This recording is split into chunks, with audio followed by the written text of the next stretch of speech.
Muito se fala a respeito da pós-modernidade. Mas, afinal de contas, o que esse termo quer dizer? Vamos abordar como alguns autores caracterizam esse tema da pós-modernidade? Então clica em curtir, se inscreva e vambora!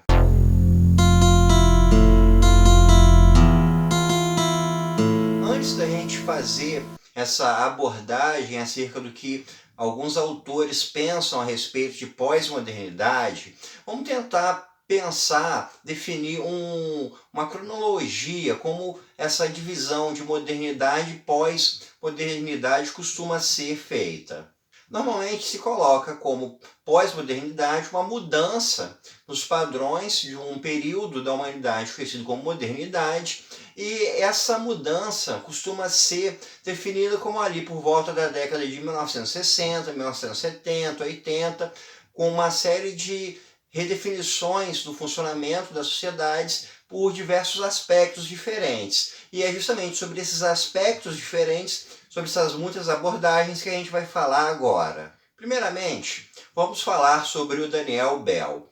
O Daniel Bell ele não falou sobre pós-modernidade, mas ele cunhou um termo que ajuda a gente a compreender quais foram as mudanças que ocorreram nesse período ali, um pouco depois da metade do século XX. O Daniel Bell ele cunhou um termo que é o termo da sociedade pós-industrial.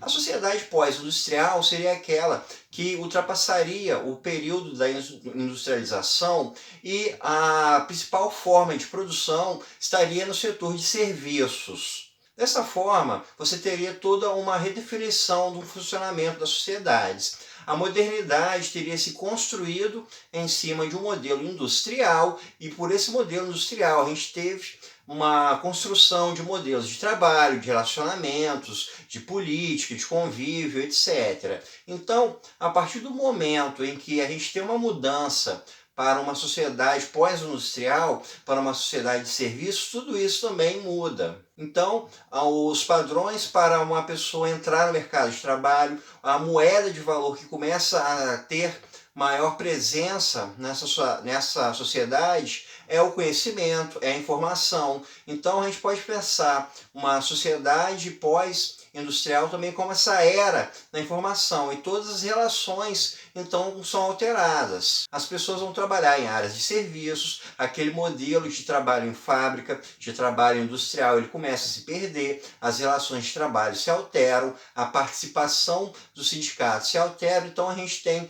um modelo social completamente novo nessa nova era. Outro autor que trabalhou esse tema foi o Zygmunt Bauman.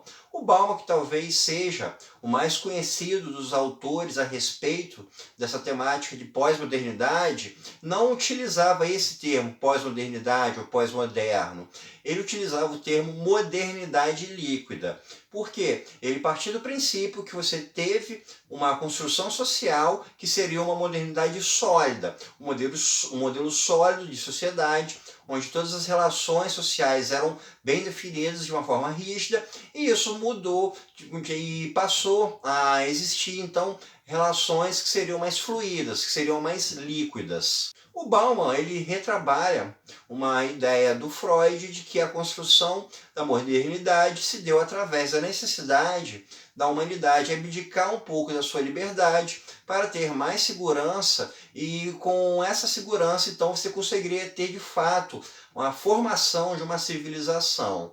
Já na era pós-moderna ou na modernidade líquida, toda essa solidez que foi construída acabou se perdendo. Isso então se reflete em quê? Em relações mais fluídas, em relações mais transitórias, e em que o ser humano perde até mesmo um pouco das bases da sua existência. Se a gente pensar uma pessoa no século XIX, ela no começo da sua vida saberia qual seria todo o seu trajeto. Um camponês do século XIX, no final de sua vida provavelmente estaria no mesmo lugar onde ele nasceu, estaria trabalhando ainda numa zona rural, teria pouquíssima diferença na sua relação com o mundo. Já na modernidade líquida isso se perde. Se a gente pegar uma pessoa na faixa dos 40 anos hoje em dia, provavelmente ela vai dizer que já trabalhou em diversos locais. A gente tende a conhecer pessoas que mudaram muito de cidades, ou seja, toda a base social se torna bem mais moldável. A gente pode até mesmo pegar algumas relações sociais mais pessoais para ilustrar isso. O casamento era uma relação que se firmava pela vida inteira. No século XIX, provavelmente, um casal que se casasse ia passar toda a sua vida junto.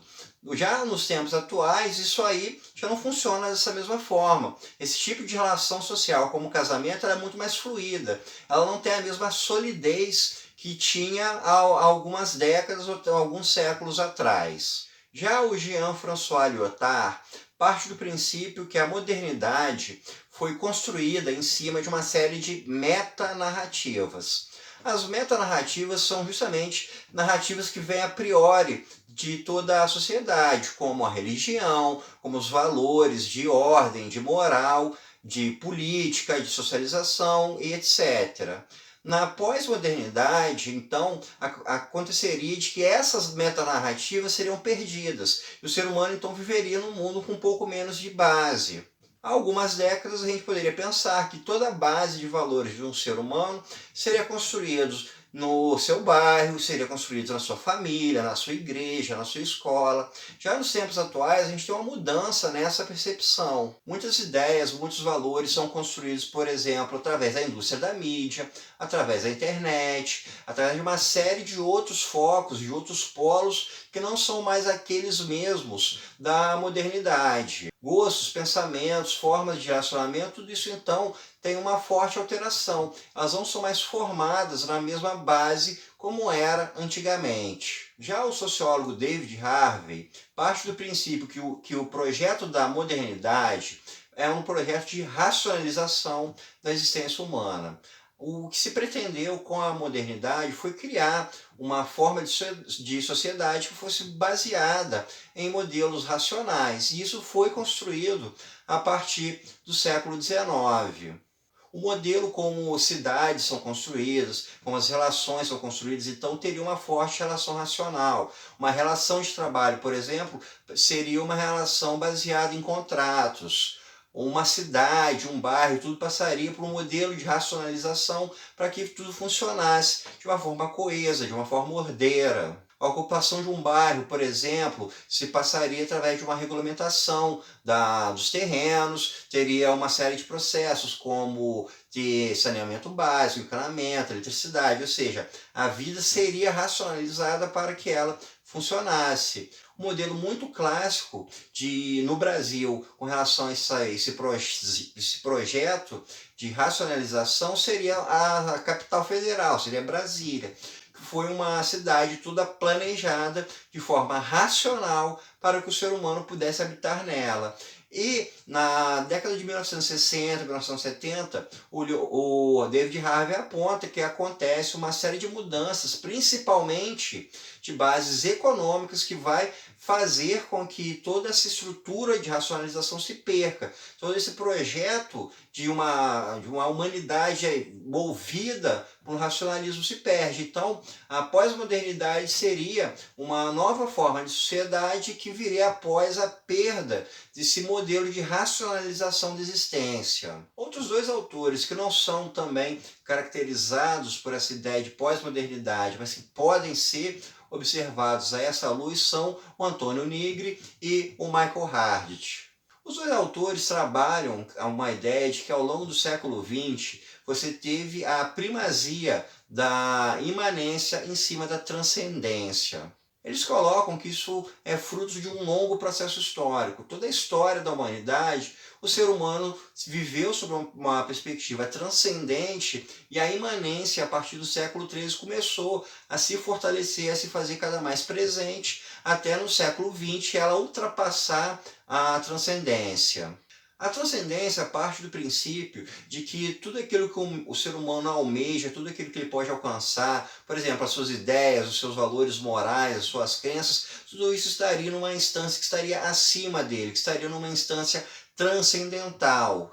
Então, a formação do Estado, a formação dos valores morais, dos valores de certo e errado, tudo isso seria elaborado por uma instância que seria acima do ser humano.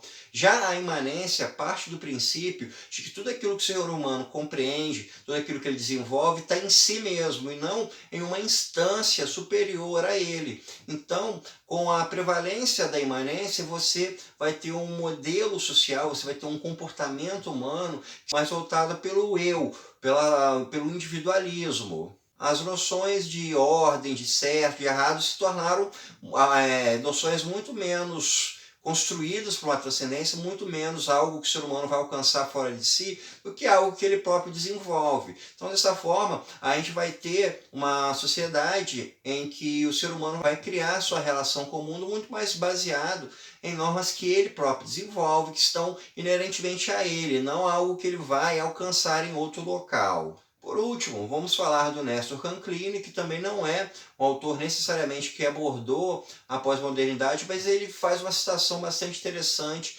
sobre esse tema. O Canclini ele faz estudos fora do eixo Estados Unidos e Europa, que é onde todos esses autores que eu citei trabalham. O Canclini fez um trabalho muito mais focado na América Latina. Então, ele desenvolve a ideia de que a pós-modernidade não seria um novo modelo social que viria após a modernidade. Ele parte do princípio de que o que é chamado de pós-modernidade seria uma das muitas vertentes possíveis para o projeto de modernidade. Essa perspectiva do Canclini é construída justamente pelo fato dele ter pensado em outras formas de sociedade que não as europeias e a dos Estados Unidos. Então a visão dele é justamente de que não existe um único projeto de modernidade, não existe algo singular, imutável, que seja direcionado para uma noção de modernidade. Não, ele pensa que existem vários conceitos de modernidade e a pós-modernidade é mais uma dessas ideias. Então, pessoal, isso é tudo por hoje. Espero que vocês tenham gostado e até o nosso próximo encontro.